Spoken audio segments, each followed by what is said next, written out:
So I have felt really compelled lately to talk more about the need for secure, functioning relationships. As we look around the world today, there are so many people that we see in pain. As we turn on the news, we see it on a regular basis. Many people are preoccupied with fears, with existential fears, with political fears, with safety and security fears. There's growing tribalism among us, and many people are showing signs of PTSD. You can just see the pain everywhere you look, can't you? Yeah, there's a lot of people in pain. But this is not entirely new. Humans have always faced these existential threats. These threats may have changed, and become more complex as we've evolved, but fear and uncertainty are not new. Our only real source of safety and security in this chaotic and sometimes violent world is, and has always been, our closest relationships. Many longitudinal studies have demonstrated that our happiness, our physical health, our mental health, all hinge on having at least one secure, functioning relationship in our lives. Think about that. We just need one, and yet so many of us don't even have that. Yeah. And in attachment theory, this is often referred to as our home base. Home is not a physical location. It's our closest relationship. Yes. And it all starts, that home base starts with our partner or our spouse. What if I told you that there was a potion that you could take that would help you to be happier and healthier? Would you want it? I want it. What's the potion? Well, a secure, functioning partnership is just that potion. It's naturally an antidepressant. It's naturally an anti-anxiety drug. It's a natural mood stabilizer, and it's an elixir for longevity and health. We've talked about a lot of these benefits in past episodes, but it really is a good, solid, secure relationship really is a recipe for health Health and longevity. and mental health. And the flip side, an insecure relationship will create higher levels of unhappiness, higher levels of stress. In an insecure relationship, there is an increased threat perception, meaning we're constantly scanning for perceived threats within our own relationship all the time, which is going to suck up bandwidth needed for things like creativity, personal growth. Insecure attachment also leads to shorter lifespans and stress on our cardiovascular system, as well as autoimmune systems and metabolic system disorders. So that's the whole point. When we think about stress in general, we know that stress kills. We know that stress will age you sooner. And the stress that we have from having an insecure attachment relationship just piles on. So this is one thing that you can do to take Charlotte's magic potion is to find a way towards your secure attachment relationship. So everything we know in relationship science points to this one fact. Secure, functioning relationships are desperately needed in the world today. As humans, we need this. As parents, we need this for ourselves, for our children, for our communities. We need to have more secure, functioning relationships. But the reality is pretty harsh. Most relationships are insecure. More than half of relationships are insecure. Ooh, and half? as more than half. Oh. And as researchers are looking at the next generation that's coming up next to be, in relationship and the generation after that, the prognosis is that secure attachment and secure functioning relationships are only becoming harder and harder to find. So when I say abysmal. Our kids need this from us, they really need this from us. Yeah, we need to learn this. This is why we've decided to really put together this new series on creating secure, functioning relationships. A secure relationship can provide the desperately needed solace from the challenges and the craziness in this world. Yeah, for sure. So let's spend today's episode outlining what a secure, functioning relationship looks like. And then over the next several weeks, we'll attempt to outline a plan for how you can get your relationship to be more secure as well. Okay. So a lot of the ideas that we're going to share with you today come from the work of Stan Tatkin. And as I was rereading his book, Wired for Love, recently, I was reflecting back on a few stories from our relationship that we're going to relate to you today. And I was thinking back on how our relationship and consequently our family weathered through the 2020 COVID pandemic. It's kind of interesting, isn't it, when we look back at some of the things we learned about relationships.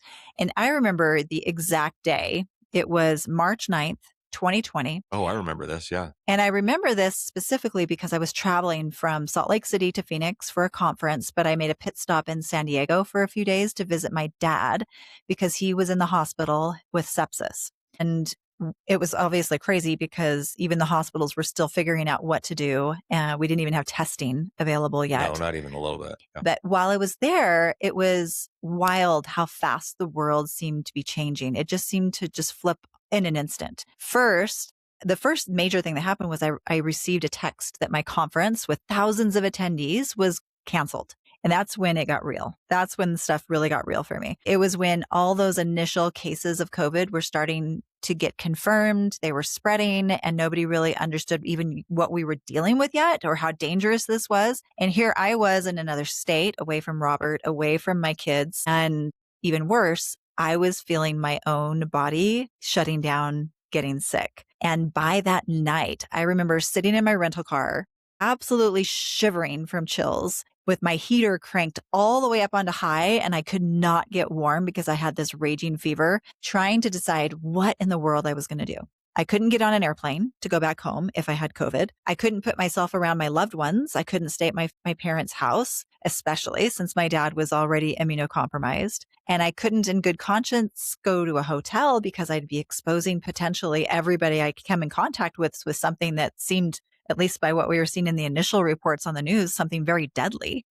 Yeah, I remember talking to you on the phone and feeling helpless. I'm like, I don't know what to What tell do you we to do. do? I know you couldn't be with your family. You couldn't be with Mhm. your dad and your mom. Like they were older and your dad was already having problems. So this was Yeah, a that really was a tough one. stressful moment. Yeah. And I bring up this story and share this with you today because I want you to think about how your marriage handles Mm. threats and stresses. Do threats unite you? Do they bring you closer together? Do they help you work more as a team? Or do threats tend to split you apart? And this is going to be we're going to come back to this idea today. All right. So here's a different example of a different kind of a threat or stress. So just last week we went to Cozumel with another couple, and they happen to be very good friends of ours and also our business partners. And the day before their departure, our friend realized that his wife's current passport was no longer valid because a couple of weeks ago he had submitted a request to renew her passport.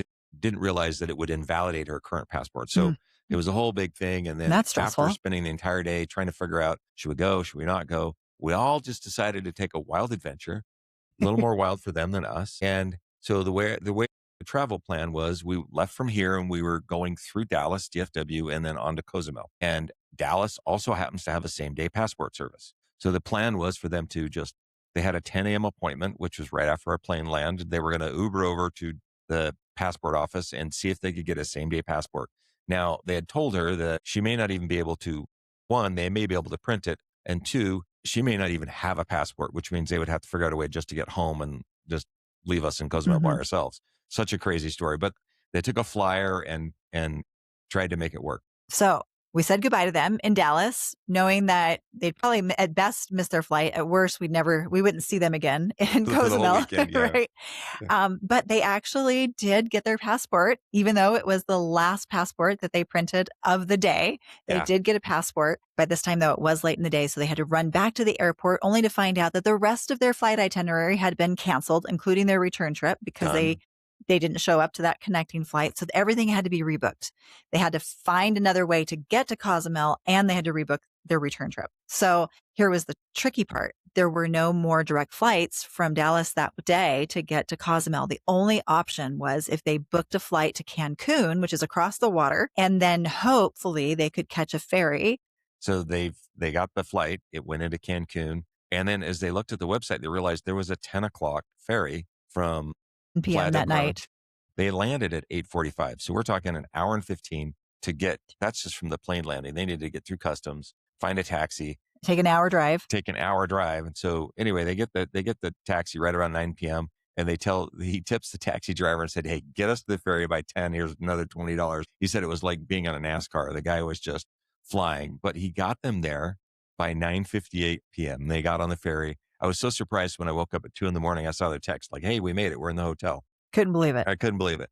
And so we were talking to him the next day, give him a hug. We just couldn't believe they had made it. And such a stressful day. And our friend said something I thought was really profound and demonstrated a lot of growth in their relationship as well. She said, it was like the Amazing Race, if you've ever seen that show.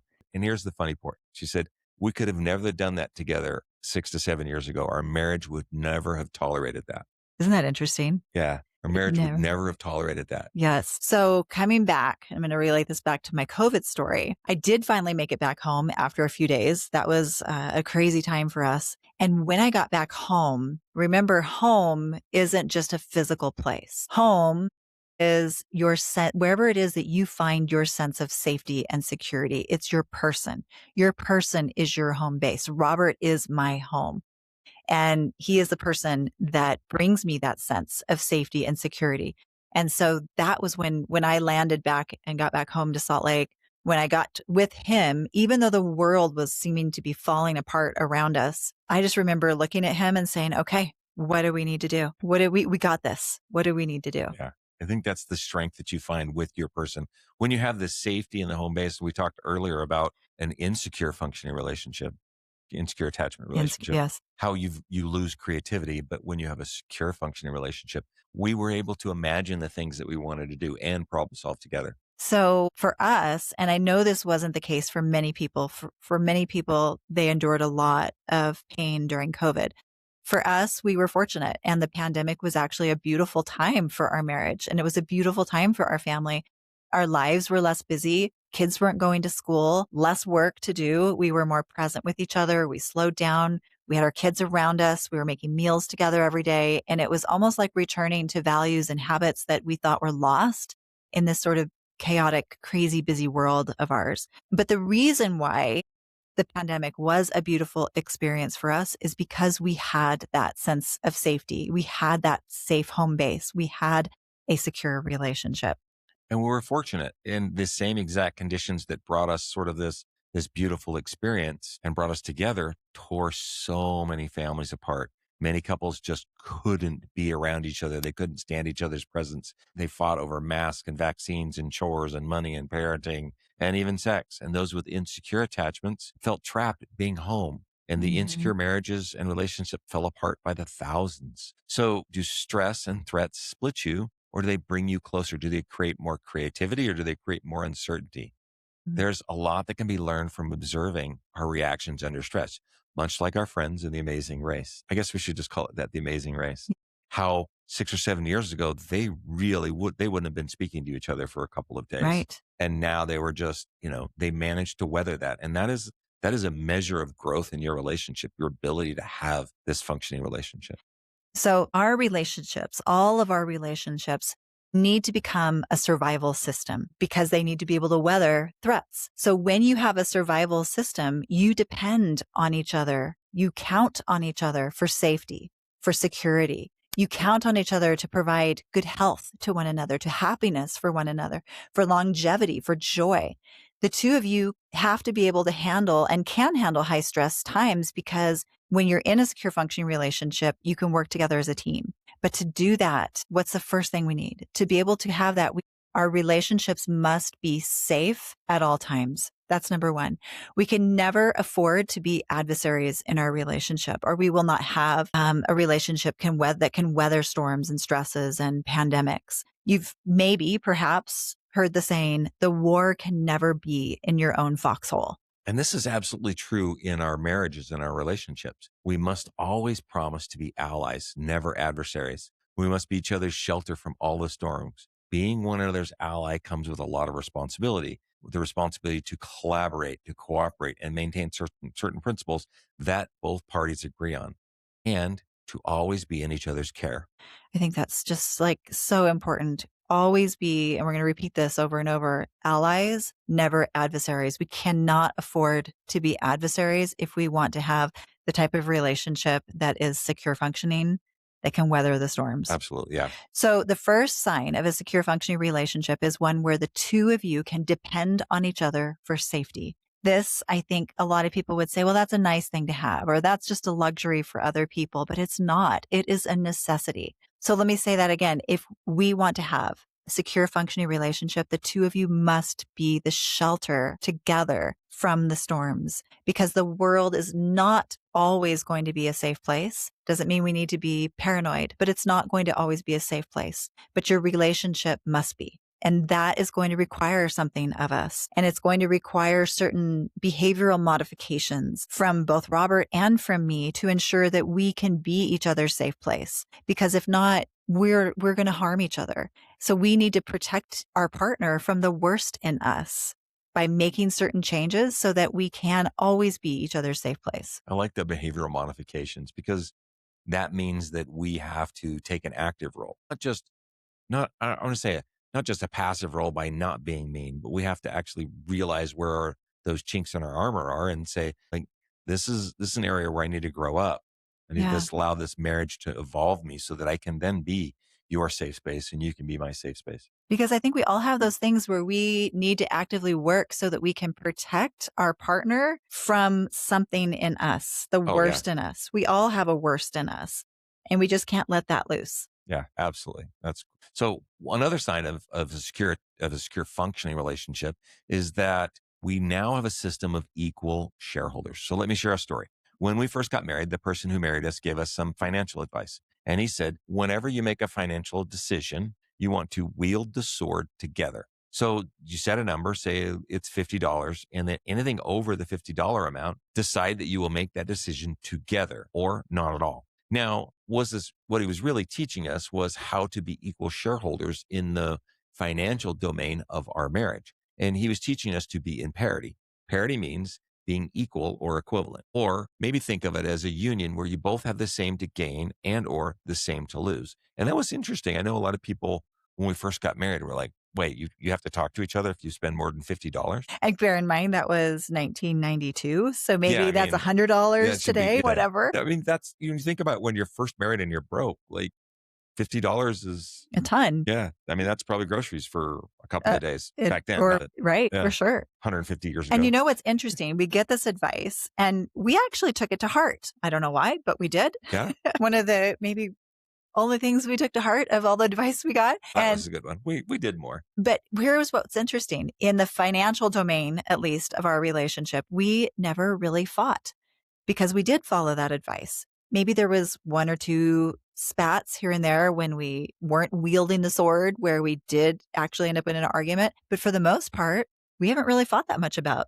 finances in 33 years, No, and most people find that 34 weird. years. And you say, oh, we haven't had anything hard. Oh no, we've tripped over a few financial decisions. So now before we get to that, like I do want to say that doesn't mean that we have equal responsibility over the financial domain, but we do have equal equity.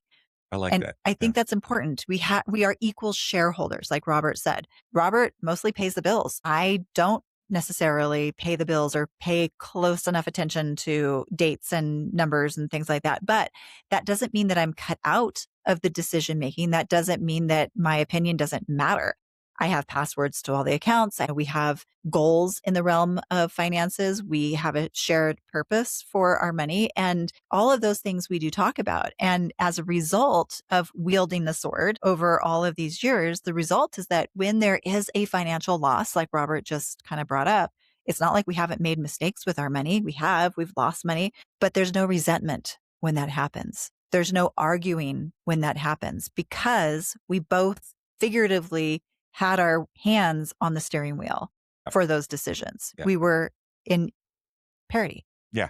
And that was, well, I wish that we sort of would have taken that, wield the sword into all aspects of our marriage. We did not do so well in other areas. Yeah, we didn't in do other so domains. well in parenting. In the Parenting domain kind of sucked in that one. Sort of wish that we'd applied that concept a little bit better, but we didn't. And for many years, we weren't equal shareholders. And think about what that means. Like, we didn't wield the sword together. We weren't a team. When it comes to parenting. When it came to parenting, there was a lot of arguing. And because of this imbalance of power, that means that somebody has to kind of give way. And then now you get resentful accommodation.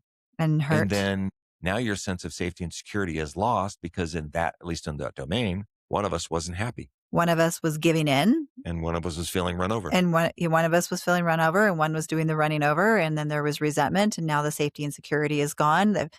The parity is gone. We are no longer equal shareholders. Yeah.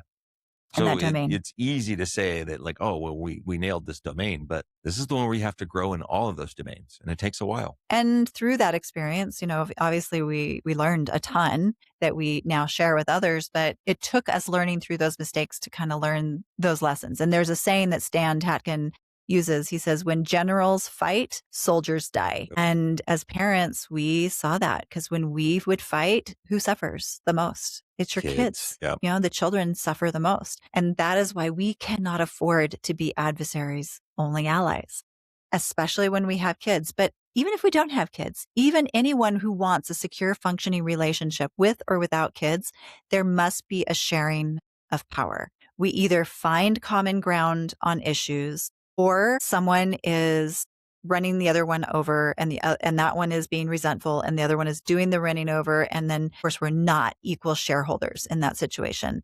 So let's backtrack just a bit. So what have we talked about so far today? One, our relationship must be a safe home base at all times, and we can never afford to be adversaries, only allies. And two, we must be equal shareholders. Same to gain, same to lose. And I remember this is sort of an analogy. I picture this like, remember when you were a kid and you go to birthday parties and you do that three-legged race thing? Yeah. Where you both would tie your inside leg together and all the kids would line up and you'd run.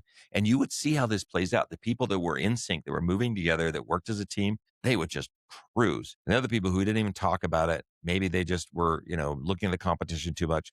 They'd get about 3 steps out and they always fall down. Pulling on the other person, yanking on the other person, one's forcing the other person. Yeah. But the ones that were winning had a plan. They had a purpose. They talked about it. They were allies. Communicated. They had were a goal. Exactly. It's such a great metaphor. Marriage is a 3-legged race. It is. And you know what? Maybe that should be the new thing. If we can couples come to us for coaching and be like, okay, all you got to do is tie your legs together for a month.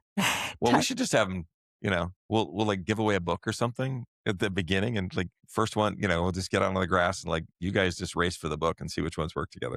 Yeah, that might be fun. Yeah. So Robert just did a recap of what we've been talking about. We must always be allies, never adversaries. Yeah. And we need to have parity in our relationship. Yeah. And to be able to do these two things well, then there is a single guiding principle that we want to share with you and leave you with today that if you choose to accept it, should probably be at the top of your marriage code. And that is that if you want to have a partnership of equals in a secure, functioning relationship, your relationship needs to come first. That is principle number 1. Your relationship or your alliance needs to come first and foremost. It represents something that is greater than either of the two of you individually. And in your hierarchy of importance, everyone and everything comes below your union. Does that mean other people or other things don't matter? Absolutely not. It's just that everything in our orbit suffers if we don't do it this way, if we don't have it organized in this certain way. And just like the planets orbit the sun, what happens if there isn't a sun? Well, planets are not going to exist. And so our relationship in that metaphor is like the sun. Everything in our orbit is going to work better if our relationship is at the center. Yeah. And this is the hard one. This means that even your children come secondary to your relationship, which many people hate hearing. But here's why. Unhappy parents make unhappy children. Parents are the leaders, and leadership isn't teaching. Leadership is about transferring. And as the leader, you are transferring vision, your beliefs, and your resources. Your children need to see you fully resourced so that you can transfer that to them. You can't tell your children how to be in a secure, functioning relationship. You have to show your children how to be in a secure, functioning relationship. And you do that by cooperating with each other. You show that by making amends with each other in front of them. And you show that by demonstrating that your partner is your absolute safe home base. You show that by being affectionate in front of your children. There's so many ways that you show your children instead of tell your children how to be in a secure, functioning relationship. Your kids' well-being and honestly, their survival is dependent on the well-being of your relationship.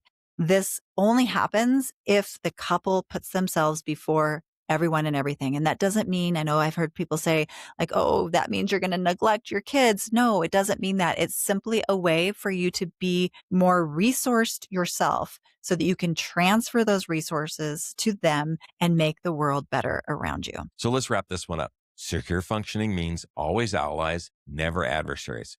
We cannot afford to be anything less. Our relationships must be the safe haven at all times as equal shareholders. And to do that, we must see our relationship that sits at the top of the hierarchy, where the relationship comes first and everything else in that orbit is below this number 1 position. Children, family, job, everything else has to come. Maybe it's a slight second, but the relationship has to be first. Still important, but never more important than that relationship that sits at the top. So, a few questions. What if we saw ourselves in one another's care truly? What if we both equally believed that it was my responsibility, our responsibility to help the other person to feel that sense of safety and security? What if I decided that I have to be really good for you and you decided that you had to be really good for me and really made this principle something that we strive to live by, a principle that we promise to strive by, that we are in each other's care? Like What would that. that be like? I like that. I think that would be the system that would help us withstand pretty much any storm. And as you know, in your relationship, there's going to be lots of storms. There'll be retirement, which is maybe an easy one, or job loss, or financial, or parenting stress, or even the world's next existential threat. The Like, next there's a lot of COVID? stuff, and you need that home base to be able to weather those. But how do we get there exactly? How do we meet these demands and weather these storms? Well, that is what this series is all about. So today's episode was just the beginning. We talked a lot today about being in parity. We talked about um, always being allies. We talked about putting our relationship first. This was just the beginning, though. We are just laying the foundation for why secure functioning relationships matter so much in the world and what they look like at a high level. But we can't cover all the principles in one episode. We did cover some today, but stick with us. We're going to cover more over the next few weeks. And be sure to subscribe to the podcast. Come back each week and we will be drilling down into a new principle or a new concept to help you build and maintain a secure functioning relationship. So here's the thing. As I think about what we've talked about today, if you think about what Charla said about wanting to come home to her home base, I want each of us to think about, if you put yourself in that position, especially when COVID hit and the world is going crazy, did you think of your home and your partner as your safe space, your home base? Do you, when you come home, do you want to come home and find peace? And if you do, then you're well on your way to having this secure functioning relationship. If you don't, then let's just dive in and make some changes. Stick with us as we go through this next couple of weeks on this series on secure functioning relationships. And let's just see if we can create that home base together. I love it. Yeah. Let's do it. So thanks so much for joining us on Master Your Marriage today. And we can't wait to continue this journey with you as the episodes come through. If you could take just a moment, please write us a review, leave us a review and a rating today. It really helps other people find our show. And as always, if you know someone who needs help in their relationship, just share this episode with them. We'd really appreciate that. Remember to be kind to each other this week. Put each other first. It's the small things done often that create the greatest impact. Until next time.